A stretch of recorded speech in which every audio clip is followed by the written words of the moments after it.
प्यारे दर्शकों नमस्कार। तारीख है आज 15 अप्रैल 2025, दिन मंगलवार, हिंदी तिथि वैशाख माह कृष्ण पक्ष द्वितीया।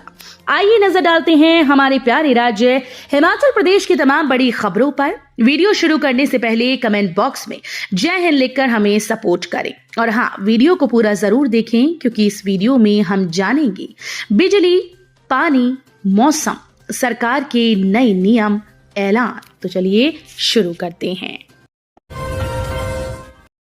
प्राकृतिक कृषि उत्पादों की एमएसपी तय कर हिमाचल बना देश के लिए मॉडल, इन्होंने की सराहना।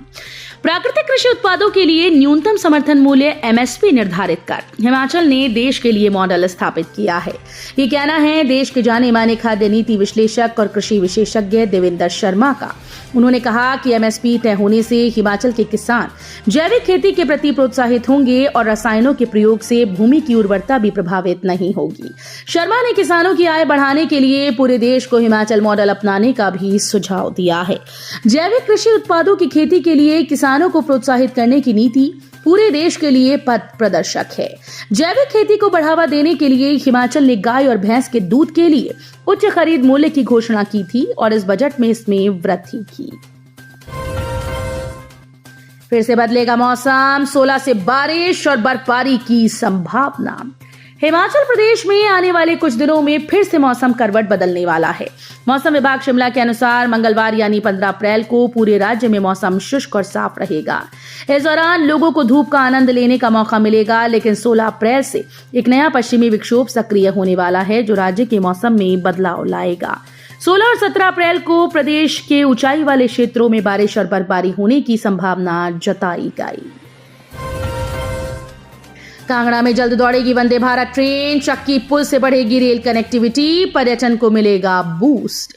हिमाचल प्रदेश के कांगड़ा जिले को पर्यटन के लिहाज से विकसित करने के लिए सड़कों, रेल और हवाई सुविधाओं का विस्तार किया जा रहा है। ये जानकारी राज्यसभा सांसद इंदु गोस्वामी ने अपने दौरे के दौरान दी। उन्होंने कहा कि कांगड़ा में पर्यटन की अपार संभावनाएं हैं और इन्हीं संभावनाओं को ध्यान में रखते हुए केंद्र सरकार की ओर से 4 लेन सड़कों का निर्माण किया जा रहा है, जिससे यात्रा सरल और सुगम हो रही है। बीपीएल लिस्ट में धांधली रोकने हिमाचल सरकार का बड़ा फैसला, बदले नियम, 3 सदस्यों की टीम रखेगी नजर। हिमाचल प्रदेश सरकार ने बीपीएल परिवारों के लिए नए आदेश जारी कर दिए। लगातार आ रही शिकायतों और धांधलियों को देखते हुए नियम को और सख्त किया गया। अगर आप भी बीपीएल में शामिल होने के लिए पात्र हैं या इस योजना का लाभ उठाना चाहते हैं तो आप इसके लिए आवेदन कर सकते हैं। अब पूरे हिमाचल में नई सूचियां बनाई जाएंगी, जिसके लिए इच्छुक परिवार संबंधित ग्राम पंचायत में आवेदन कर सकते हैं। ये प्रक्रिया केवल 30 अप्रैल तक चलेगी। उसके बाद किए गए आवेदन स्वीकार नहीं किए जाएंगे।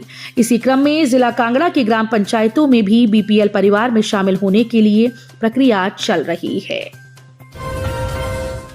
अब सरकारी एजेंसी चलाएंगी शराब ठेके, वन निगम कांगड़ा, सामान्य उद्योग निगम कुल्लू में संभालेगा जिम्मा। सरकारी एजेंसी कहां पर शराब ठेके का कारोबार करेंगी, ये तय कर दिया गया है। वन निगम, जो कि अभी तक लकड़ी बेचने का कारोबार कर रही है, को प्रदेश के सबसे बड़े जिले कांगड़ा की जिम्मेदारी सौंपी गई। इसके साथ कुल्लू जिले में सामान्य उद्योग निगम को शराब ठेके सौंप दिए गए, जो पहले से देसी शराब बनाने का काम कर रहा था। सामान्य उद्योग निगम यहाँ ऊना नंबर 1 शराब बनाता है, लेकिन इसकी बिक्री का काम वो पहली बार करेगा। जानकारी के अनुसार मंडी जिले के शराब ठेकों की जिम्मेदारी स्टेट इंडस्ट्रियल डेवलपमेंट कॉर्पोरेशन को सौंपी गई है। हमीरपुर चिकित्सा महाविद्यालय में खुलेंगे नेफ्रोलॉजी और न्यूरोलॉजी विभाग।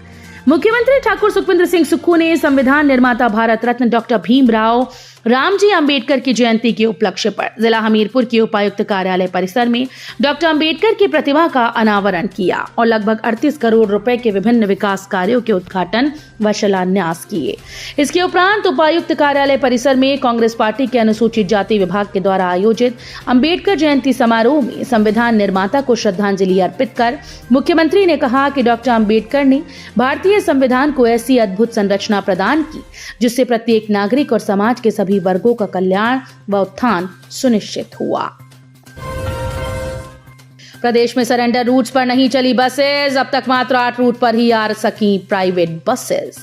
प्रदेश में जिन रूटों को HRTC ने सरेंडर किया था उन पर अभी तक बसेस नहीं चल पाई।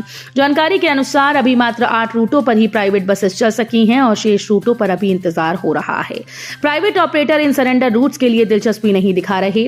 वहीं जिन्होंने आवेदन किए भी थे और इनको रूट भी मिल गए, उन पर अभी तक उन्होंने बसेस नहीं चलाई। नियमों के अनुसार इसके 6 महीने का समय मिलता है, मगर अब 6 महीने से ज्यादा का समय हो चुका है।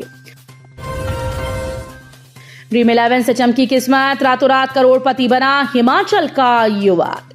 जोगिंद्रनगर की जिमजिमा पंचायत के गांव पंचजन के 27 वर्षीय राजकुमार उर्फ राजा ने ड्रीम 11 में 2 करोड़ का इनाम जीता। राजा ने जमा 2 की पढ़ाई की पूरी करने के बाद जोगिंद्रनगर की डोहग ITI में प्लम्बर का कोर्स कर रखा है और आजकल वो प्लम्बर का काम करता है। राजकुमार के पिता जोगिंद्रनगर में जल शक्ति विभाग में लाइनमैन के पद पर कार्यरत हैं। पत्नी अंजला कुमार व माता पुन्नी देवी की खुशी का ठिकाना नहीं है। राजकुमार से जब बात की गई तो उन्होंने बताया कि वे 2018 से ड्रीम 11 में अपनी किस्मत आजमा रहे हैं और पिछले कल मुंबई व दिल्ली के मैच के लिए टीम बनाई तो उसका नतीजा आज करोड़पति के रूप में उन्हें और उनके परिवार को मिला। एक सप्ताह में किसानों से 14 MT गेहूं की फसल की खरीद। प्रदेश के गेहूं खरीद केंद्रों में किसानों से एक सप्ताह में 14 MT गेहूं की फसल की खरीद की गई। प्रदेश के किसानों से गेहूं की खरीदी शुरू हो गई। 8 अप्रैल से अब तक किसानों से 14 MT गेहूं की फसल की खरीद की गई। प्रदेश में 8 अप्रैल से गेहूं खरीद केंद्र खोल दिए गए थे। गेहूं खरीद केंद्र खुलने के बाद अब किसान गेहूं खरीद केंद्रों में फसल बेचने पहुंचे हैं। कांगड़ा बैंक को 121 करोड़ का प्रॉफिट, KCCB के अध्यक्ष कुलदीप सिंह पठानिया ने दी जानकारी। कांगड़ा केंद्रीय सहकारी बैंक KCCB के अध्यक्ष कुलदीप सिंह पठानिया ने बैंक के अधिकारियों और कर्मचारियों से अपील की है कि वे बैंक को नई ऊंचाइयों पर ले जाने के लिए मेहनत, समर्पण और ईमानदारी के साथ कार्य करें। रविवार को कांगड़ा केंद्रीय सहकारी बैंक कर्मचारी यूनियन की ओर से आयोजित अभिनंदन व आभार समारोह में कुलदीप सिंह पठानिया ने कहा कि अध्यक्ष के रूप में उनके लगभग 2.25 वर्ष के कार्यकाल में KCCB ने नई बुलंदियों को छुआ है और आने वाले समय में मुख्यमंत्री सुखविंदर सिंह सुक्खू के मार्गदर्शन और अधिकारी कर्मचारियों की मेहनत व ईमानदारी के बल पर इसका नाम भारत की अग्रणी सहकारी बैंकों में शामिल करवाया जाएगा। दिल्ली से श्रद्धालुओं ने चढ़ाया मां चिंतपूर्णी के दरबार में चांदी का छत्र। विश्वविख्यात शक्तिपीठ चिंतपूर्णी मंदिर लाखों लोगों की आस्था का केंद्र है। हर वर्ष लाखों की संख्या में श्रद्धालु मां चिंतपूर्णी की पावन पिंडी के दर्शन कर आशीर्वाद प्राप्त करते हैं और अपनी मनोकामना पूरी करते हैं। मनोकामना पूरी होने पर अपनी इच्छा अनुसार मां को श्रद्धा सहित चढ़ावा भी चढ़ाते हैं। इस कड़ी में सोमवार को दिल्ली से आए एक श्रद्धालु आनंद विशिष्ट ने परिवार सहित मां के चरणों में 1.25 किलो चांदी का छत्र चढ़ाया, जिसकी कीमत बाजार में लगभग 2 लाख से ज्यादा की बताई जा रही है। नकली CID अफसर बनकर लूटता था युवक, अब नशा नहीं मिलने पर लॉकअप में बिगड़ी तबीयत। IGMC अस्पताल के आसपास तीमारदारों से ठगी करने वाला युवक अब पुलिस की गिरफ्त में है। पुलिस जांच में चौंकाने वाला खुलासा हुआ कि युवक चिट्टे का नशा करता है और इसी लत को पूरा करने के लिए वो ठगी की वारदात को अंजाम देता था। आरोपी पहले एक वाहन चालक के रूप में काम करता था, लेकिन नशे की लत के कारण वो नौकरी संभाल नहीं पाया। तब नशे की पूर्ति करने के लिए उसने नई चाल अपनाई। दिल्ली मुंबई एक्सप्रेसवे पर भीषण हादसा, खड़े ट्रक से टकराया कैंटर, ऊना के ड्राइवर और कंडक्टर की हुई मौत। दिल्ली मुंबई एक्सप्रेसवे पर भीषण सड़क हादसे में हिमाचल प्रदेश के ऊना जिले के 2 लोगों की जान चली गई। यह हादसा हरियाणा में पिनगवा थाना क्षेत्र में उस वक्त हुआ जब एक कैंटर वाहन जो केले लाद कर दिल्ली की ओर जा रहा था, सड़क किनारे खड़े एक भारी भरकम ट्रक से जा टकराया। हादसे में जान गंवाने वालों की पहचान गुरदयाल ड्राइवर और अंशुल जोशी कंडक्टर के रूप में हुई।